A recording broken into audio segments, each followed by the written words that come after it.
നമ്മളിൽ പലർക്കും ഡോണറ്റ് ഭയങ്കര ഇഷ്ടമായിരിക്കും അല്ലേ? പക്ഷെ മധുരം കാരണം കഴിക്കാൻ താല്പര്യമില്ലാത്തവരുണ്ടാവും. എങ്കിലിതാ മുട്ട ഉപയോഗിച്ചുകൊണ്ട് അടിപൊളി ഡോണറ്റ് നമുക്ക് വീട്ടിൽ തന്നെ തയ്യാറാക്കിയെടുക്കാം. ആദ്യം നമുക്ക് മുട്ടയും ഉരുളക്കിഴങ്ങും ഒന്ന് വേവിച്ചെടുക്കാം. പിന്നെ ബ്രെഡ് കൈകൊണ്ടൊന്ന് പൊടിച്ചെടുക്കാം. ഇതിലേക്ക് 2 സവാള ചെറുതായിട്ട് കനം കുറച്ച് അരിഞ്ഞതും ആവശ്യത്തിനുള്ള പച്ചമുളകും പിന്നെ കുറച്ച് കറിവേപ്പിലയും കൂടി ചേർത്ത് കൊടുക്കാം. പിന്നെ നമ്മൾ വേവിച്ച് വെച്ചിട്ടുള്ള ഉരുളക്കിഴങ്ങ് ഇതിലേക്ക് ഗ്രേറ്റ് ചെയ്തിടാം. അതുപോലെ തന്നെ മുട്ടയും ഗ്രേറ്റ് ചെയ്ത് തന്നെ ഇടാം.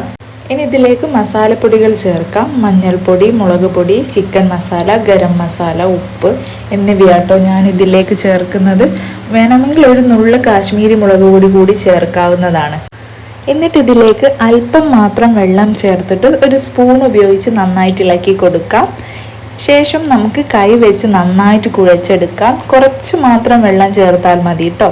എന്നിട്ട് കൈ വെച്ച് നന്നായി കുഴച്ചതിന് ശേഷം നമുക്കൊരു ഉഴുന്നുവടയുടെ ഒക്കെ ഷേപ്പിലേക്ക് മാറ്റി കൊടുക്കാം. ഉണ്ടാക്കുമ്പോൾ കയ്യിൽ എണ്ണ പുരട്ടാൻ വേണ്ടി ശ്രദ്ധിക്കണം. പിന്നെ നമ്മൾ ആ ഹോൾസ് ഉണ്ടാക്കുമ്പോൾ കയ്യിൽ അല്പം വെള്ളം തൊട്ടതിന് ശേഷം ഹോൾസും തയ്യാറാക്കാം. ഇങ്ങനെ എല്ലാം ഒരു ഡോണറ്റിൻ്റെ അല്ലെങ്കിൽ ഒരു ഉഴുന്നുവടയുടെ ഒക്കെ ഷേപ്പിലേക്ക് മാറ്റിയിട്ട് നമുക്കിത് റെസ്റ്റ് ചെയ്യാൻ വേണ്ടി വെക്കാം.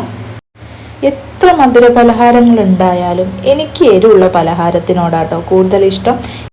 ഈ നോമ്പിന് എന്നും ഒരേ പലഹാരം ഉണ്ടാക്കി മടുത്തെങ്കിൽ നമുക്ക് ഇതൊക്കെ ഒന്ന് ട്രൈ ചെയ്ത് നോക്കാം. ഇനി നമ്മൾ തയ്യാറാക്കിയിട്ടുള്ള ഓരോ ഡോണറ്റും മൈദയുടെ മിക്സിലേക്ക് ചേർക്കാം. മൈദയും അല്പം വെള്ളവും ചേർത്തതാണ്. പിന്നെ ബ്രെഡ് ക്രംസിൽ ഇട്ടിട്ട് ജസ്റ്റ് ഒന്ന് ഉരുട്ടിയതിന് ശേഷം മാറ്റി വെക്കാവുന്നതാണ്. ഇങ്ങനെ നമുക്ക് എല്ലാം ചെയ്ത് കൊടുക്കാം. എന്നിട്ട് നല്ല തിളച്ച എണ്ണയിലിട്ടിട്ട് ജസ്റ്റ് ഒന്ന് മൊരിയിച്ചെടുക്കാം. പിന്നെ ഇടുമ്പോൾ മാത്രം ഹൈ ഫ്ലെയിമിലും പിന്നെ മീഡിയം ടു ലോ ഫ്ലെയിമിലേക്ക് മാറ്റാൻ വേണ്ടി ശ്രദ്ധിക്കണം. നല്ല ടേസ്റ്റാണ് കേട്ടോ. ഒരു ഏകദേശം എന്താ പറയുക, ഒരു കട്ട്ലേറ്റിനൊക്കെ ഒരു ടേസ്റ്റ് തന്നെയാണ്. പക്ഷെ ഒരു വ്യത്യസ്തമായ പലഹാരമാണ്. എല്ലാവരും ട്രൈ ചെയ്ത് നോക്കണേ. ചാനൽ ഇഷ്ടമായാൽ ലൈക്ക് ചെയ്യുക.